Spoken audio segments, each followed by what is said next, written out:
We will be starting another George Webb book. Heavy Metal Virus. Was Task Force right?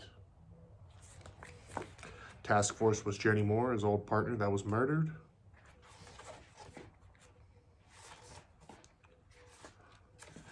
Introduction.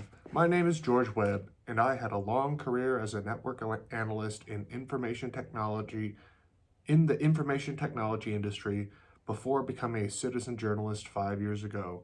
I went on the road to track down a spy ring on Capitol Hill after I found out that they were using the same encrypted Blackberries as Hillary Clinton, Huma Abedin, Anthony Weiner, and an old acquaintance of mine, Dmitry Alperovich.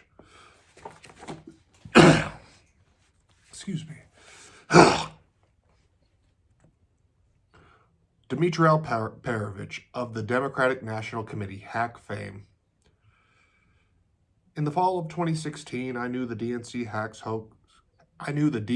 hack hoax as soon as I knew Dmitry Alperovich was involved, because I knew he ported the PGP, or Pretty Good Privacy encryption software, to the BlackBerry at my company Network Associates, which had purchased his hacking software company in Moscow in late 1999. I immediately knew that anyone who had a non-standard encrypted BlackBerry on Capitol Hill most probably was connected to the spy ring. It was too coincidental that Dmitry Alperovich's CrowdStrike firm was called into the DNC without FBI involvement to wipe the servers clean, and then present only damning information against Donald Trump initially from the servers at a website called www.dcleaks.com with the goofy hacking name of Goosifer 2.0.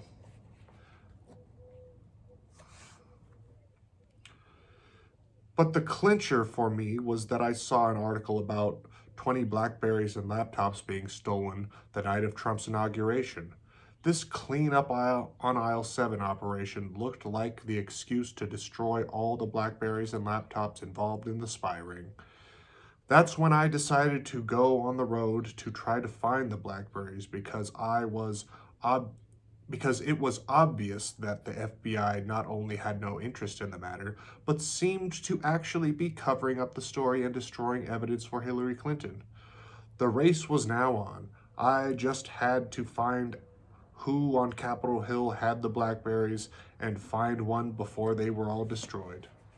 I broadcasted a YouTube show every day showing my progress toward finding the illegal Hillary Blackberries, along with the research findings of the previous day. One of the viewers on my YouTube channel was an ex-cop named Jenny Moore. I used a very visual form of daily video presentation showing slides and pictures of the suspects every day. The way the FBI used to do when investigating a national security espionage case. I pictured the spy ring leader Imran Awan along with the congressman Andre Carson, who liked to play video games with Imran Awan in his office daily. But by far the longest term relationship with any congressperson with Imran Awan was over a decade relationship with Congresswoman Debbie Wasserman Schultz. This lady, the woman. Awan spy ring on Capitol. The Awan spy ring on Capitol would not escape the attention of then President Donald Trump either. Trump called Imran Awan the Pakistani mystery man in front of Vladimir Putin at the Helsinki summit in 2018. June 6, 2018, Trump had tweeted about Awan's server and DWS not getting away with it. President Donald Trump indicated he would investigate the Awan spy ring. My California researcher, Jenny Moore, was urging me to add Tahir Javid to the list of the spy ring. She had connected a Pakistani business named Tahir Javid with the Awans and with testing viruses and vaccinations in the American South and in and around U.S. military installations. She cited testing. She cited testing with vaping products and also with the food supply of the soldiers. Journalist Jenny Moore had some very specific allegations about the Tahir Javid that she had collected from U.S. Army veterans. She was very protective of the contacts in this network of veterans, so I had no way of verifying her claims, but I can say she very much felt vaping products were being used to test U.S. Army soldiers in Tahir Javid's vape convenience stores. Vape dank. Dank vapes are black market cannabis products, but now there are knockoffs of the unlicensed cartridges. This is the case when it comes to anything labeled dank vapes. Most believe that the original dank vape carts were sold by a company, Dank Woods, known for their Lucius and also illegal pre-rolled blunts. Jenny Moore, who I would give the nickname Task Force, after she came to Washington, D.C. to help me with this awe-inspiring investigation, was convinced Tahir Javid chain of convenience stores was poisoning or testing U.S. soldiers with new metallic poisons. Moore was especially suspicious of vapes and e-cigarettes coming from Javid's Pakistan and sold in Javid's convenience stores. Moore feared the U.S. soldiers who were veterans of the Iraq and Afghanistan wars were experimented on because they were exposed to experimental bioweapons while on tour of duty. I did not know drugs could be delivered at the time to the lung with vape products with PEG,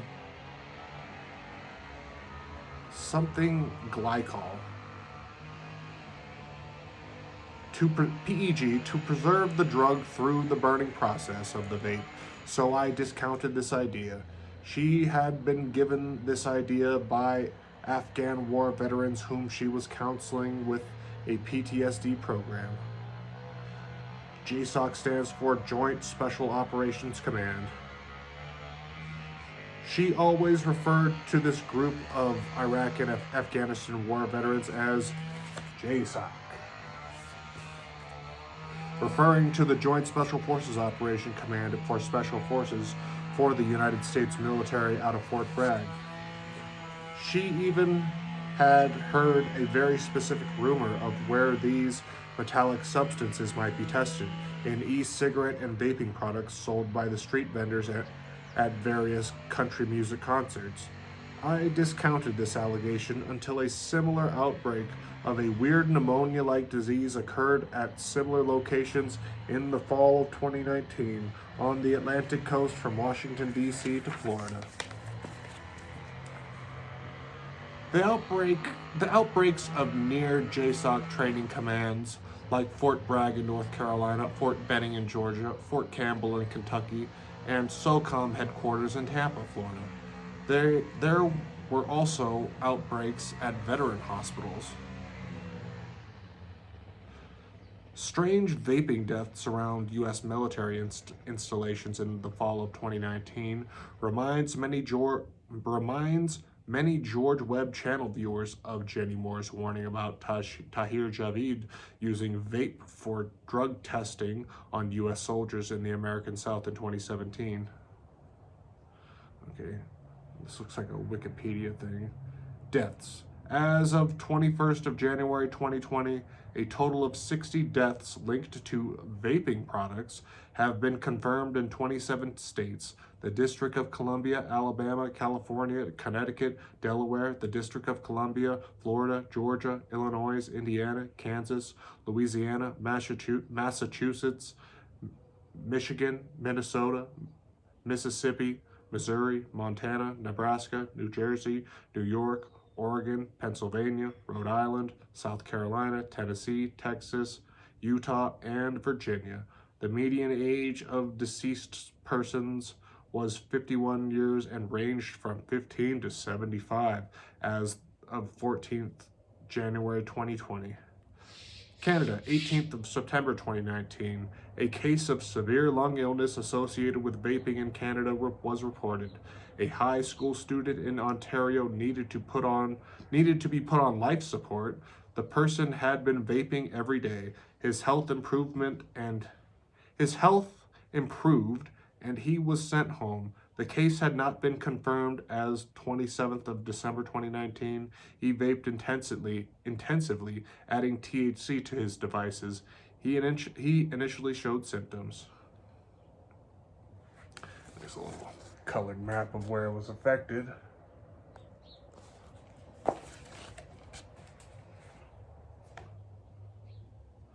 Task Force, aka Jenny Moore, was also involved with helping veterans recover from PTSD in courses to control the outlet of aggression. So I have captured some of my notes here to give you a chance to listen to some of Jenny Moore's evidence. Jenny Moore died in August of 2018, and unfortunately, I was not privy to her records she kept on these subjects. Very sad. Chapter 1. Was a coronavirus-like substance and vaccines called nanoferritins tested on U.S. soldiers and veterans with food supply, black market vapes, and no consent vaccinations? Before I can even say how I would pose such a question, let me start by saying I have been researching a spying in the U.S. Congress for 5 years that may have been outsourcing bioweapons testings and development in Pakistan. This is no wild conspiracy theory. Terabytes of information from the most sensitive committees in the United States Congress were transferred to a paramilitary organization in Punjab, Pakistan, accused of testing biological weapons in the contested region of Pakistan, forming a crucial oil and gas corridor in China. For those readers who have followed my work for years, you know how copious the evidence is, and you have seen other international known journalists corroborate the joint Pakistan-China bioweapons development and testing programs. This book now turns to a possible program being run here in the United States on U.S. soldiers and veterans, which I can assure you has happened many times before in our U.S. history. Using a proxy like Pakistan Intelligence Group to do the development and testing of bioagents would fit perfectly into the long history of biological weapons development in the United States.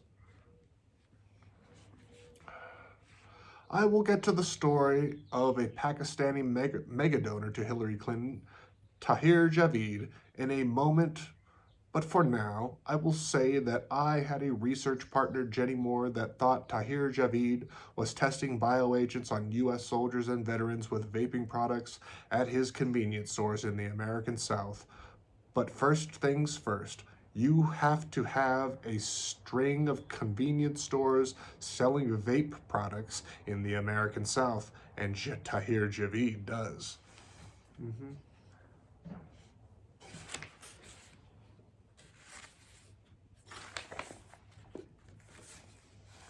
Okay, so you say Tahir Javid has a string of convenience stores selling Pakistani vaping products, and he owns an import-export company called Starco IMPEX.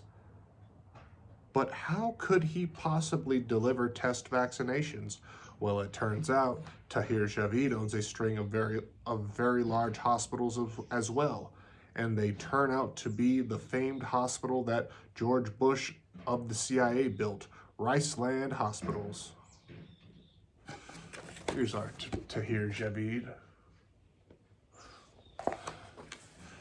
Tahir Javid also owns a chain of hospitals that has been associated with the CIA testing Riceland Hospitals. Okay, so you say he owns convenience stores which sell Pakistani vaping products and a chain of hospitals in the same area in the American South, and that seems like a very odd combination. But how would Javid be testing bioagents on the behalf of the CIA with food supply? You are in luck. Javid also owns a packing house in Beaumont, Texas. The key port supply forces outbound for the Iraq War. Slaughterhouse approves in Newton. Tahir Javid, CEO of Riceland Healthcare, discusses his business and philosophical mindset as a healthcare provider from his office at Starco Impex, a consumer's good distribution business, which he is also president. Riceland now owns and operates the imaging center at the Atlas Cancer Center in Beaumont. Here we are again. A little snake in the grass. Tahir Javid also owns slaughterhouses at key port locations in Texas for disembarkation for U.S. soldiers going to the Iraq War. Now you have Tahir Javid involved in Starco vaping imports to convenience stores where U.S. soldiers shop. Tahir Javid owning hospitals where U.S. soldiers and their families go to for healthcare, and Tahir Javid owning slaughterhouses where U.S. soldiers get their meat. But when you add Javid is a mega donor for Hillary Clinton, and Hillary Clinton seemed to be the key sponsor of a Pakistani spy ring in Congress, then you have to start looking at CIA bioagents testing allegations more seriously the next chapter. Chapter 2. Were journalist Jenny Moore claims anti-Muslim, or was there evidence of Pakistani spying? I had always dismissed Jenny Moore's claims about Tahir Javid potentially bordering on conspiracy theory. Yes, Tahir Javid connected to Pakistani ISI intelligence service were there. Yes, Tahir Javid was fabulously wealthy from his association with the CIA, but I believed the source of Javid's wealth was providing the Defense Logistics Agency with generic drugs from the U.S. Armed Forces from a drug factory in Pakistan owned by Rahm Emanuel, a key aide of DNC chairwoman Debbie Wasserman Schultz named Imran Awan. Debbie Wasserman Schultz aide Imran Awan and his father owned a drug manufacturing facility in Faisalabad, Pakistan. My analysis was that Riceland hospital chain gave credibility to Tahir Javid's Pakistani knockoff drugs, and that Javid's slaughterhouse gave credibility to his animal pharma products. The Awan spy ring in Washington, D.C., however, did have some odd associations with Huma Pharma and Animal Pharma on their website and Facebook pages. You might be able to pick that out. I don't know. But if you weren't able to look at it, it's the Awan Brothers Pharma Company profile, company types, developer, distributor, exporter, importer, manufacturer, trader, products and services, animal feed, computer hardware, software, consumer electronics, food, GMP, livestock equipment. The Awan Gang website made a mention of Animal Pharma and Pharma.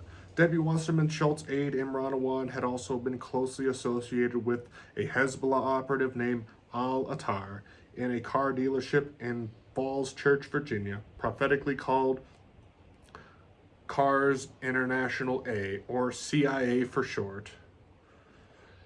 And there were logs of people coming and going from the Chinese consulate diplomats and in Houston and flying from Sugar Land, Texas to Javid's 600-acre animal farm near Beaumont, Texas.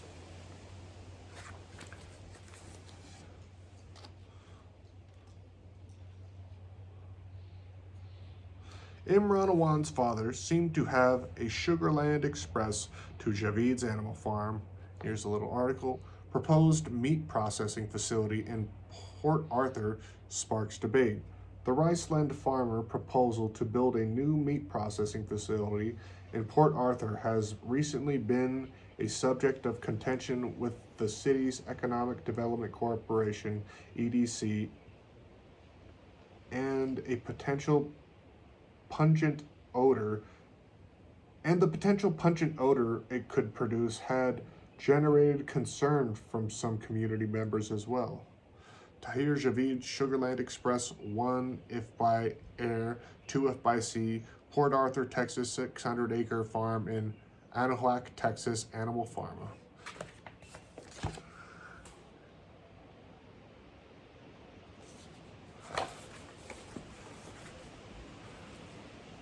Congressional aides in criminal photos probe. Congressional aides in criminal photo probe owed money to Hezbollah, Connecticut fugitive.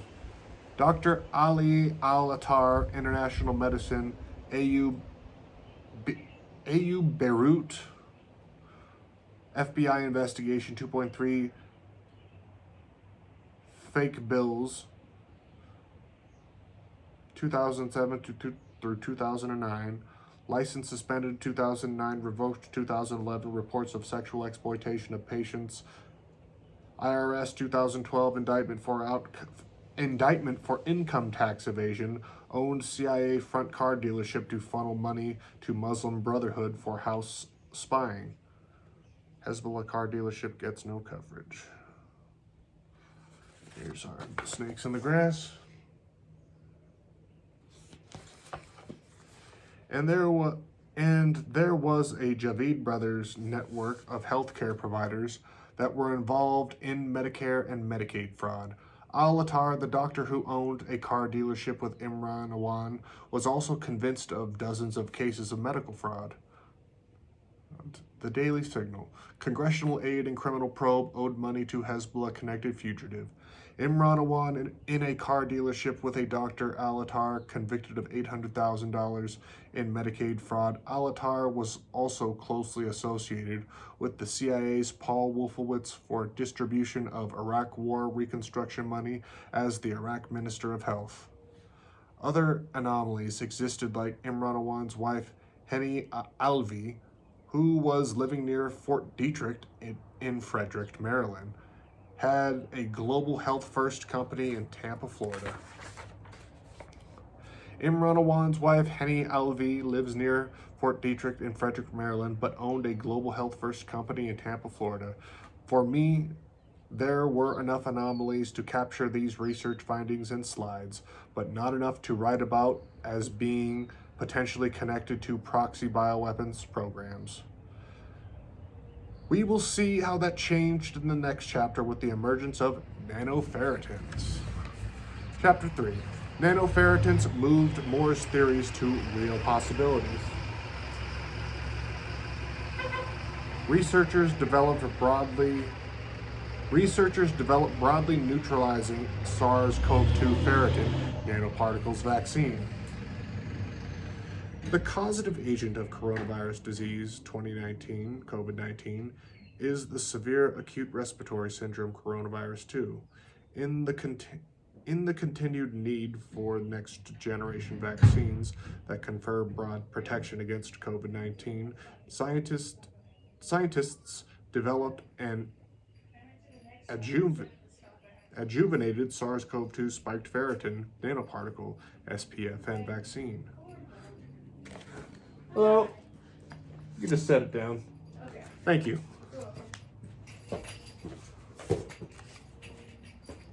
The result of its evaluation in non-human primates, NHPs,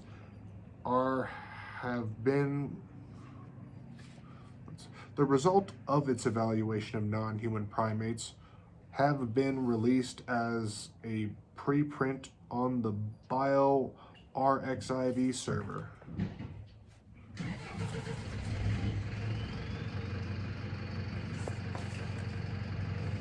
The research observed that the SPFN vaccine high dose, given twice a day with a 28-day interval, induced the Th1-based CD4 cell helper response and to a peak neutralizing antibody.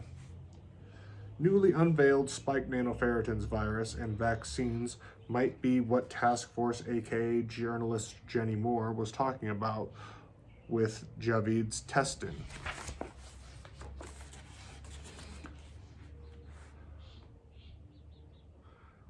So ASC Publications, nanoferritin nanocarrier traverses the blood-brain barrier and kills glioma. Nanoferritin is now being touted by the U.S. Army as a vaccine, but the materials can also cross the blood-brain barrier, causing strokes. I might now think that there is some validity to her claims and some additional evidence to support her accusations regarding the recent disclosures about nanoferritin now that the U.S. Army has announced a nanoferritin COVID vaccine. I find it difficult to believe, for instance, that the U.S. Army had suddenly developed a vaccine 10 times more effective than all big pharma companies that have been spending trillions of dollars of warp speed U.S. grant money unless the vaccine already existed for years. CNN 60 Minutes, you owe me an apology. BioRxiv. Efficacy of a broadly neutralizing SARS-CoV-2 ferritin nanoparticle vaccine in non-human primates. Abstract. The emergence of novel severe acute respiratory syndrome coronavirus 2 SARS-CoV-2 variants stresses the continued need for next-generation vaccines that confer broad protection against coronavirus disease 2019. We developed and evaluated an adjuvanted SARS-CoV-2 spiked ferritin nanoparticle SPFN vaccine. Stanford single-dose nanoparticle vaccine for SARS-CoV-19. All major publication articles.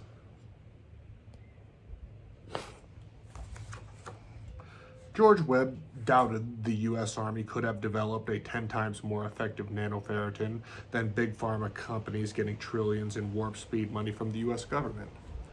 I did look into the claims about vaping can transfer nanoparticles and cause pneumonia, and both of those claims are true.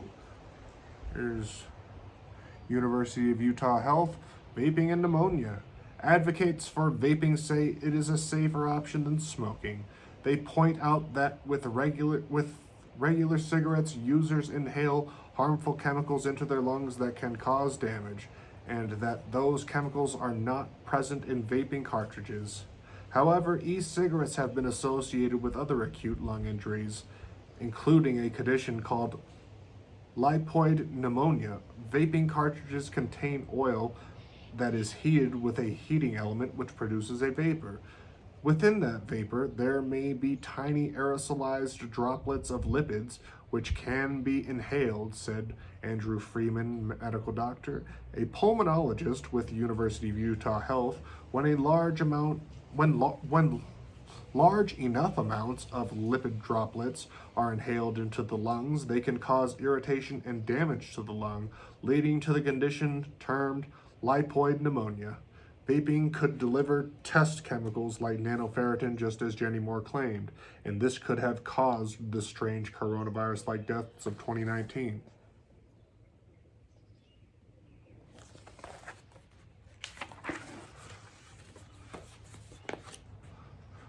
But these vaping side effects could have been caused by vaping itself and not the testing of nanoferritin. The fact the CDC did not perform autopsies for these unusual coronavirus-like deaths in the fall of 2019 is troubling. How China got the virus. George Webb, Oversight and Reform Committee. Just a picture. George Webb wrote a book about the CDC covering up the coronavirus deaths of 2019. If y'all wanted to check it out, I still gotta get that book. Characteristics of metallic nanoparticles emitted from heating Kenethal e-cigarette coils. Abstract figures.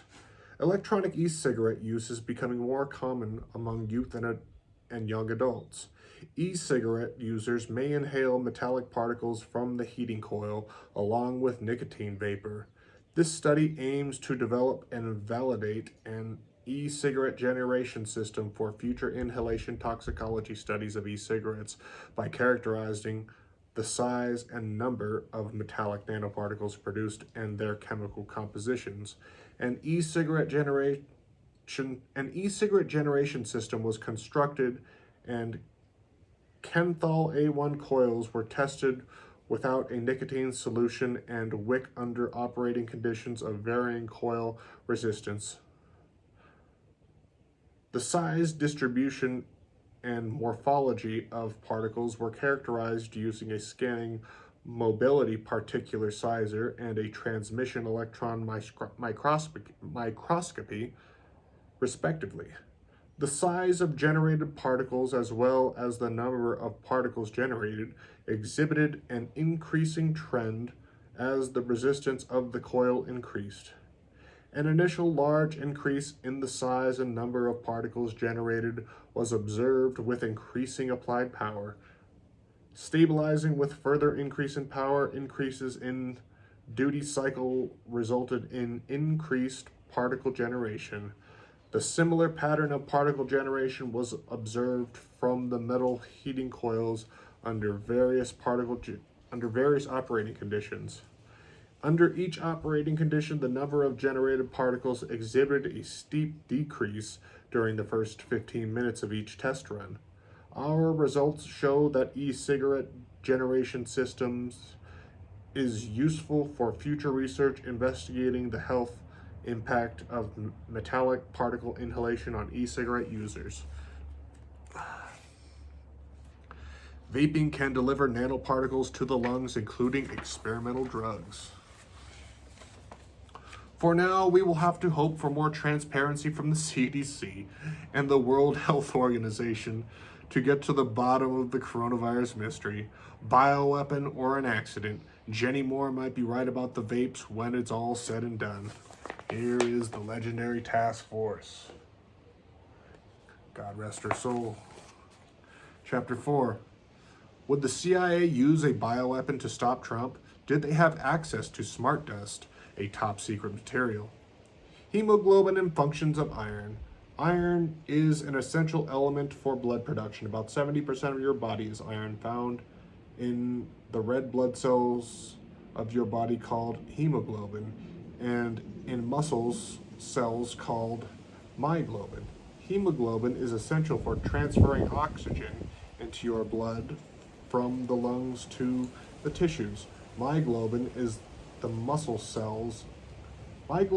muscle cells accepts, stores, transports, and releases oxygen. Okay. George Webb and Aaron Alder discuss whether nanoferritin, a bioweapon used in the Afghan war, could possibly be COVID-19.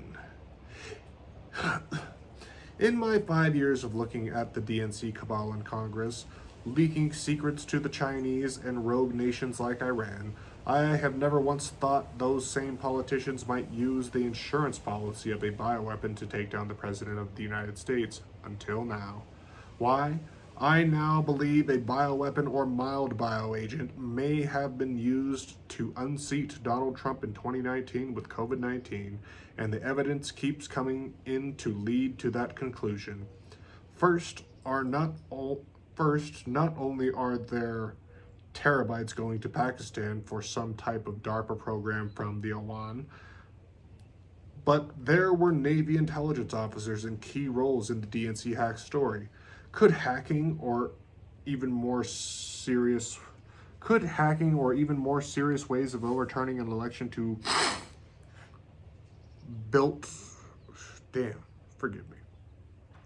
Could hacking or even more serious ways of overturning an election be built into the DNA of this DNC?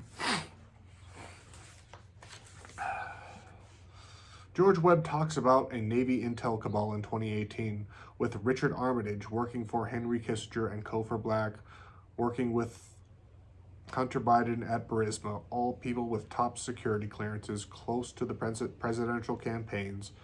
No, there is no doubt people like Navy intel brass like Richard Armitage and Cofer Black of Burisma were close to the presidential campaign.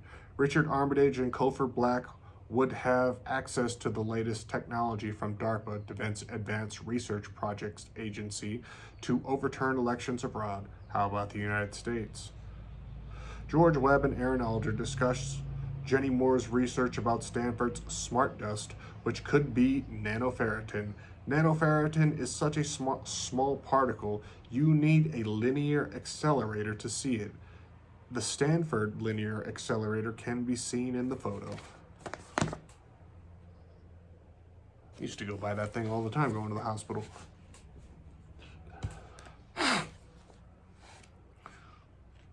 George Webb talks about Navy Intel operative Jason Biggs being embedded in the DNC 2016 campaign near the Navy Yard headquarters of Naval Intelligence.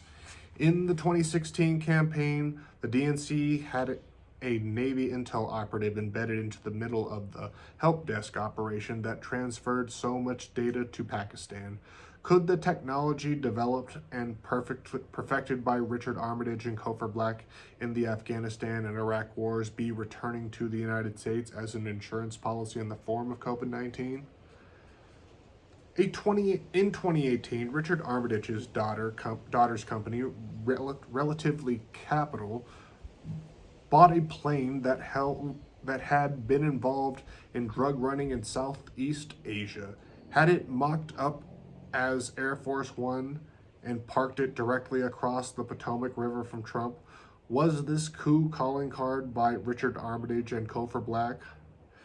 It may be just a coincidence, but Armitage and Black had their plane parked at the CIA shopping center of Maryland at the National Harbor. Maryland's National Harbor is where CPAC, the largest annual conservatives convention, meets every year. Putting a CIA Evergreen Aviation drug running plane under the nose of a Trump mocked up as Air Force One may just have been a fun project that Richard Armitage and Cofer Black undertook in 2018, but to me, it meant something more sinister than just election hacking might occur in 2020.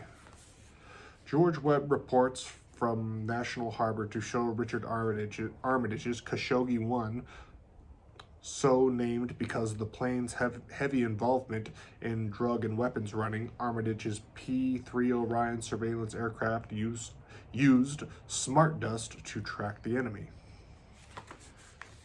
Chapter 5. Here's a picture of George Webb near the actual plane, but you can't see the tail numbers, so kind of pointless.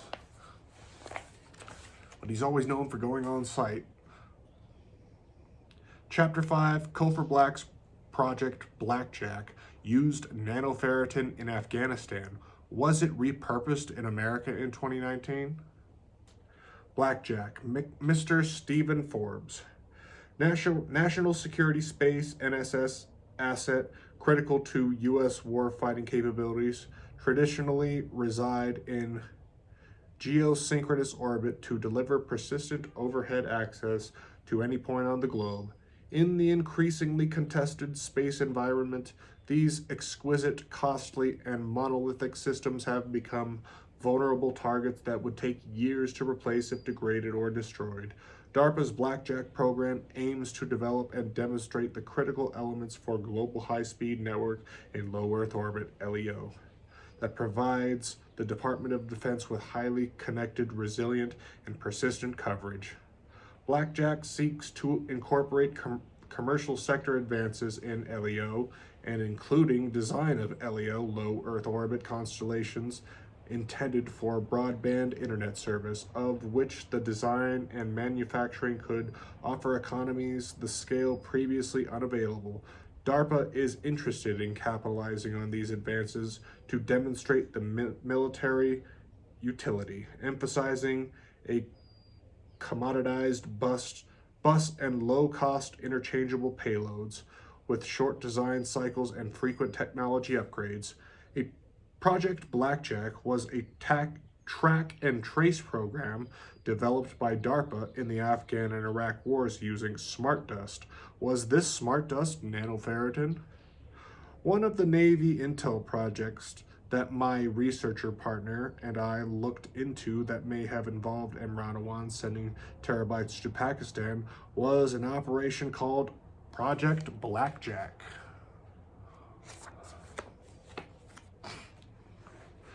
Journalists George Webb and Jenny Moore believe Imran Awan may have been involved in Project Blackjack, a top-secret drone spraying program conceived by Cover Black which used smart dust to light up the enemy.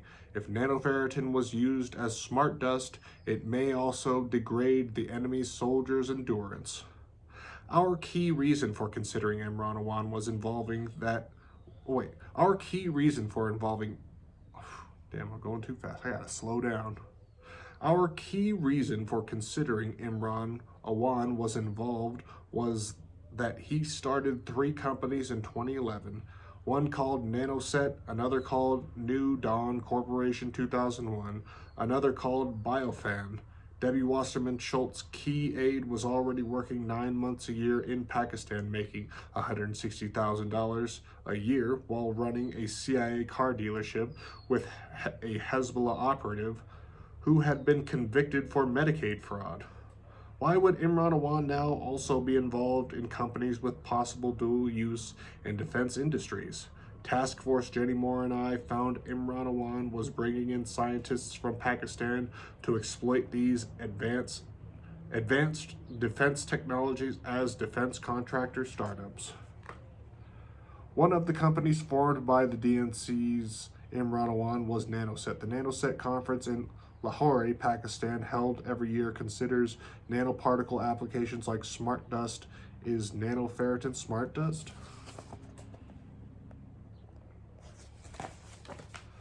Both Jenny Moore and I wondered why a DNC IT aide for Debbie Wasserman Schultz, chairwoman of the DNC, be forming a nanoparticle company in August of 2011.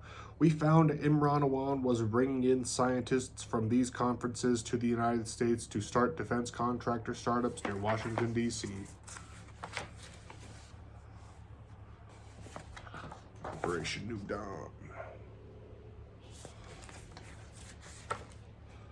At the same time, Imran Awan was forming his New Dawn Corporation. Operation New Dawn was launching in Iraq. The U.S. was turning over ground operations to the Iraqis and moving to a satellite surveillance phase.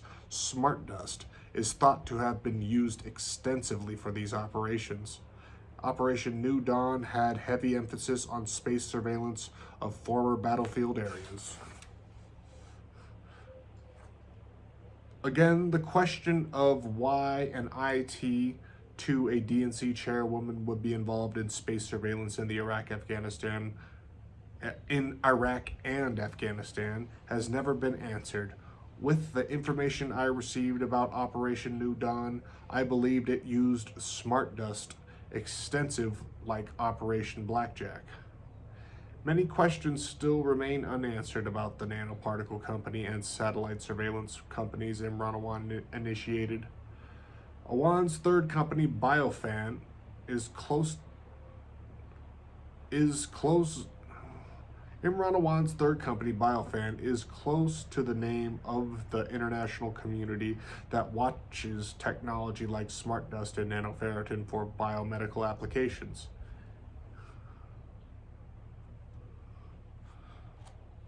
I think he meant Biofarm. Again, he's pumping these books out fast. Biofarm is an international community of scientists researching biomedical applications. Smart dust and nanoferritin would be potential topics of their coverage, including COVID-19 vaccines. The company in Biofarm was sold off to a New York lawyer named Michael Weiner for imaging of patients with pacemakers. But Jenny Moore and I had reasons to believe the photonics was potentially used to image smart dust. And then the idea was discarded and sold off. Photonics is a complex field, and again, it seemed like an odd side job for the IT aide of DNC chairwoman Debbie Wasserman Schultz. Phonetics Media. Biofarm tests MRA safe photonic pacemaker.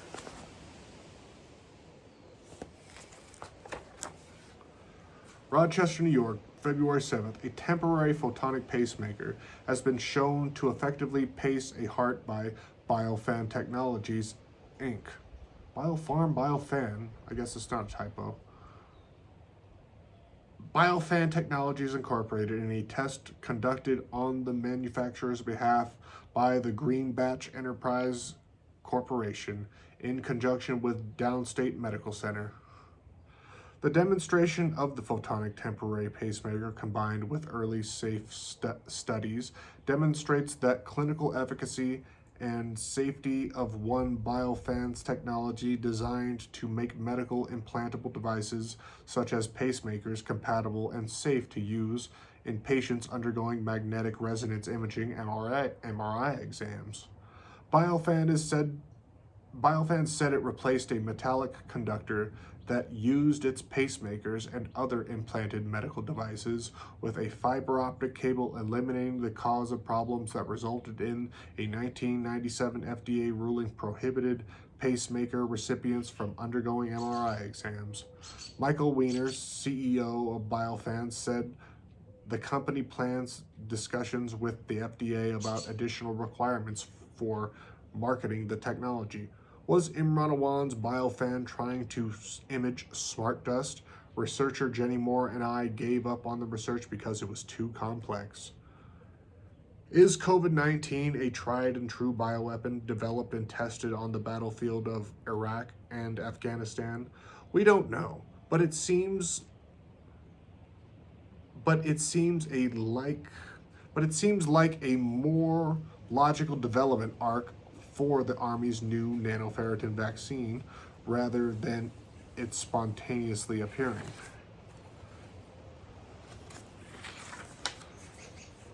Chapter 6, Dark Roots for Nanoferritin and Smart Dust. Researchers developed broadly neutralizing SARS-CoV-2 ferritin nanoparticle vaccine. Neighborhood News, George Webb and Aaron Alder discuss how nanoferritin may have been a military antidote for over a decade. Task Force, aka Jenny Moore, harbored the belief nanosilver was the military antidote given by the Russians to the United States after the fall of the Soviet Union for many of the battlefield nanoweapons. She felt the DNC spies who supposedly hacked the DNC servers were actually GRU military consultants sent to Washington, D.C.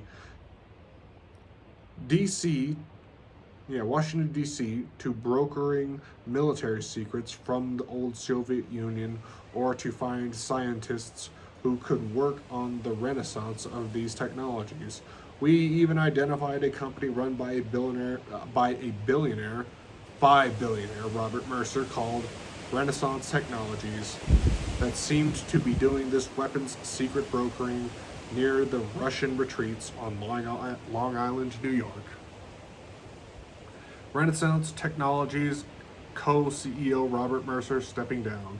Robert Mercer, the co-CEO of Renaissance Technologies, one of Long Island's richest men, a multi-billion-dollar contributor to Donald Trump's campaign, and staunch supporter of Steve Bannon, is stepping down as January 1st of his firm. A letter went out to investigators in Renaissance, one of the nation's largest and most successful hedge funds.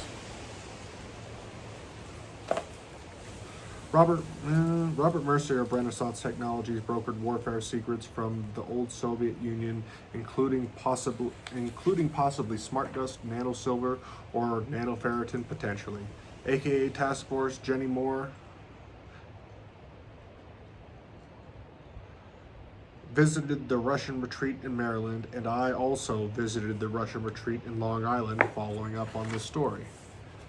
Obama administration shutters Russian retreat on Eastern Shore in Maryland. Ask me about nukes. Butina sought a secret Kremlin line to USA Rockefeller may have helped. Both Task Force, aka Jenny Moore, and journalist George Webb felt the Russian retreats involved the DNC hacks was actually a meet point to broker bioweapons secrets like nanosilver and recruit experienced GRU scientists to work in the West on the Renaissance technology. Task Force did not know about nanoferritin at the time. Looking back on our research, I may have been too focused on the uranium scandal called Uranium One and may have missed important clues being given to me by Jenny Moore. Neighborhood News, George Webb and Aaron Alder consider South African bioweapons efforts with smart dust and possibly nanoferritin.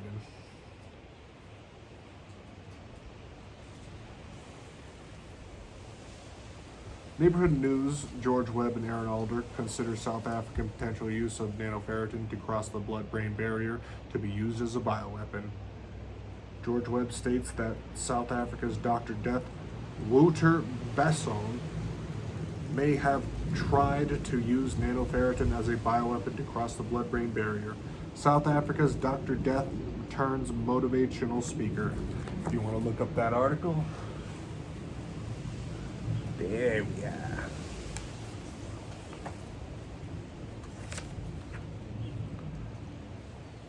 We need to continue our research to find the true source of coronavirus, and nanoferritin may lie. I publish new books as new developments occur. And that's Heavy Metal Virus.